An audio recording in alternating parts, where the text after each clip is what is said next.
on tunnetusti Yhdysvalloissa suuri vuotuinen juhla, johon kaikki valmistautuvat innolla ja pitkään. Suomeenkin rantautuvan juhlan vietto näkyi esimerkiksi Kartanonrannan alakoulussa Kirkkonummella Halloween-aiheisessa diskossa. Haastateltavat kertoivat mielipiteensä Halloweenin vietosta. Se on erittäin hieno ja hyvä vuoden aika. Tämähän on tosi kiva, kun tää on nyt tänne Suomeenkin rantautunut. Ja lasten ilo on aina kiva ja löytyy aina juhlan aihetta, niin Halloween on tosi kiva juhla. Tykkään. Miten vietätte sitä kotona vai vietättekö ollenkaan? No, me ollaan pikkasen askarteltu kurpitsoja ja sitten Halloweenina meillä on kyllä kemut. Ajumista ja mä säikyttelen toisiaan. Mä katson jotakin kauhuleffoja tai joko yksin tai kavereiden kanssa ja pelataan jotain vastaavia pelejä.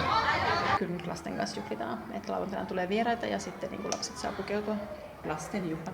Pitäisikö siitä tehdä virallinen juhla sun mielestä? En mä näe sitä niin tarpeelliseksi. Ehkäpä. Kyllähän tämä aika viralliseksi alkaa jo menemään ainakin. Niin kuin lasten keskuudessa alkaa olemaan paljon tätä Halloweenin juhlinta. No totta, Mooses. Se on sika siistiä. No mun mielestä Halloween tämmöisenä niin kuin karnevaalina, niin ei.